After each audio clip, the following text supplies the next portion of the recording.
നമസ്കാരം. മെസ്സിയുടെ പേരിൽ പിരിവ് നടത്തി കോടികളുടെ തട്ടിപ്പ്. കൊള്ള നടത്തിയ തുക കൈമാറി സ്പോൺസറുടെ വൻ തട്ടിപ്പ്. ലോക ഫുട്ബോൾ താരം ലയണൽ മെസ്സിയെ കേരളത്തിലേക്ക് കൊണ്ടുവരുമെന്ന വാഗ്ദാനത്തിൻ്റെ മറവിൽ വിപുലമായ സാമ്പത്തിക തട്ടിപ്പ് നടന്നതായിട്ട് GST വകുപ്പിൻ്റെ ഗുരുതരമായിട്ടുള്ള കണ്ടെത്തൽ. മെസ്സിയെ കേരളത്തിൽ എത്തിക്കാമെന്നതിൻ്റെ പേരിൽ നടന്ന തട്ടിപ്പിൽ കൂടുതൽ വിവരങ്ങൾ പുറത്തു വരുന്നു.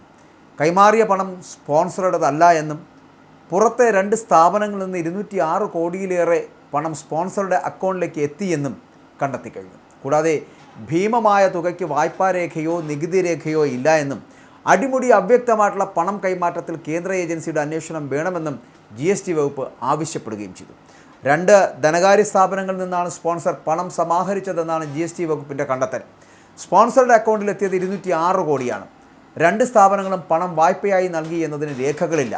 കൂടാതെ സ്പോൺസറുടെ അക്കൗണ്ടിലെത്തിയ പണം ഉടൻ മാറ്റുകയും ചെയ്തിരിക്കുന്നു.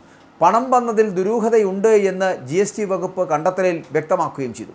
ഫെമ നിയമം ഉൾപ്പെടെ ലംഘിച്ചോ എന്ന് പരിശോധിക്കണമെന്ന് ആവശ്യപ്പെട്ട് GST അന്വേഷണ സംഘം ഈ സ്പോൺസറുടെ അക്കൗണ്ട് ഇടനില അക്കൗണ്ടായി പ്രവർത്തിച്ചോ എന്നുകൂടിയുള്ള സംശയം പ്രകടിപ്പിക്കുന്നു.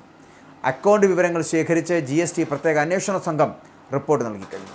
സംഭവവുമായിട്ട് ബന്ധപ്പെട്ട് GST പ്രത്യേക അന്വേഷണ സംഘം നടത്തിയ പരിശോധനയിലാണ് ഞെട്ടിക്കുന്ന സാമ്പത്തിക കണക്കുകൾ പുറത്തു വന്നത്. സംസ്ഥാനത്ത് പുറത്തുള്ള 2 ധനകാര്യ സ്ഥാപനങ്ങളിൽ നിന്നായിട്ട് 206 കോടിയിലധികം രൂപയാണ് സ്പോൺസറുടെ അക്കൗണ്ടിലേക്ക് നിമിഷങ്ങൾക്കകം ഒഴുകിയെത്തിയത്. എന്നാൽ ഇത്രയും വലിയൊരു തുക എന്തിൻ്റെ അടിസ്ഥാനത്തിലാണ് സ്പോൺസർക്ക് ലഭിച്ചത് എന്നതിൽ യാതൊരു തരത്തിലുള്ള വ്യക്തതയുമില്ല.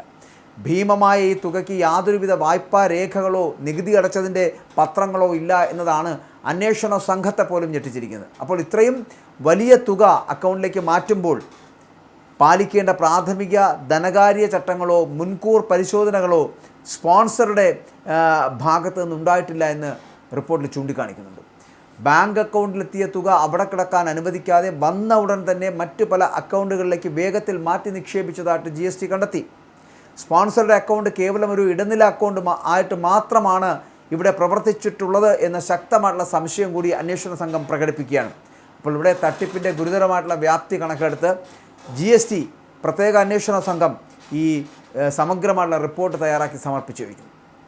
സ്പോൺസറുടെ കഴിഞ്ഞ കുറച്ചു കാലത്തെ ബാങ്ക് ഇടപാടുകളും ധനസമാഹരണ രീതികളും കൃത്യമായിട്ട് വിശകലനം ചെയ്ത ശേഷമാണ് ഉദ്യോഗസ്ഥർ നിർണായകമായിട്ടുള്ള നിഗമനങ്ങളിലേക്ക് എത്തിച്ചേർന്നത്. സാമ്പത്തിക നിബന്ധനകളും അന്താരാഷ്ട്ര പണമിടപാട് ചട്ടങ്ങളുമൊക്കെ കാറ്റിൽ പറത്തിക്കൊണ്ടാണ് ഈ വിനിമയം നടന്നിട്ടുള്ളത് എന്ന അന്വേഷണത്തിൽ സംശയമുയർന്നിട്ടുണ്ട്. അതിനാൽ തന്നെ ഫെമ നിയമങ്ങൾ ലംഘിക്കപ്പെട്ടിട്ടുണ്ടോ എന്ന് അടിയന്തരമായിട്ട് പരിശോധിക്കേണ്ടതുണ്ട് എന്ന് GSTയുടെ അന്വേഷണ സംഘം റിപ്പോർട്ടിൽ പ്രത്യേകമായിട്ട് ആവശ്യപ്പെടുകയും ചെയ്തു. അടിമുടി അവ്യക്തതയും ദുരൂഹതയും നിറഞ്ഞ പണം കൈമാറ്റ പ്രക്രിയ ആയതിനാൽ നിലവിലുള്ള സംസ്ഥാനതല അന്വേഷണം എന്ന് പറയപ്പെടുന്നത് അതുമാത്രം പോരാ എന്ന നിലയിലാണ് GST വകുപ്പ് ഇപ്പോൾ എത്തിയിരിക്കുന്നത്. എൻഫോഴ്സ്മെൻറ്റ് ഡയറക്ടറേറ്റ് അല്ലെങ്കിൽ ഇൻകം ടാക്സ് ഉൾപ്പെടെയുള്ള പ്രമുഖ കേന്ദ്ര ഏജൻസികളുടെ അന്വേഷണം അനിവാര്യമാണ് എന്ന് GST വകുപ്പ് ഔദ്യോഗികമായിട്ട് ശുപാർശ ചെയ്യുകയും ചെയ്തു. ഇവിടെ ഫുട്ബോൾ പ്രേമികളുടെയും പൊതുജനങ്ങളുടെയും കായിക വികാരം അതിനെ മുതലാക്കി മെസ്സിയുടെ കേരള സന്ദർശനം എന്ന നിലയിൽ വലിയ പ്രചാരണം അഴിച്ചുവിട്ടുകൊണ്ടാണ് സ്പോൺസർ വൻ തുകകൾ സമാഹരിച്ചത്, പിരിവ് നടത്തിയത്. വൻകിട സ്ഥാപനങ്ങളിൽ നിന്നും വ്യാവസായിക പ്രമുഖരിൽ നിന്നുമൊക്കെ വലിയ വാഗ്ദാനങ്ങൾ നൽകി പണം തട്ടിയെടുക്കുവാൻ ആസൂത്രിത ശൃംഖല തന്നെ പ്രവർത്തിച്ചിട്ടുണ്ടോ എന്ന കാര്യവും അന്വേഷണ നിഴലിലാണ്. സ്പോൺസർക്ക് പണം കൈമാറിയ 2 ധനകാര്യ സ്ഥാപനങ്ങളുടെ പങ്ക്, അവയുടെ ഉടമസ്ഥാവകാശം, പണത്തിൻ്റെ യഥാർത്ഥ ഉറവിടം എന്നിവയെക്കുറിച്ചുള്ള അന്വേഷണം വരും ദിവസങ്ങളിൽ നിർണായകമാകാൻ പോകുന്നു.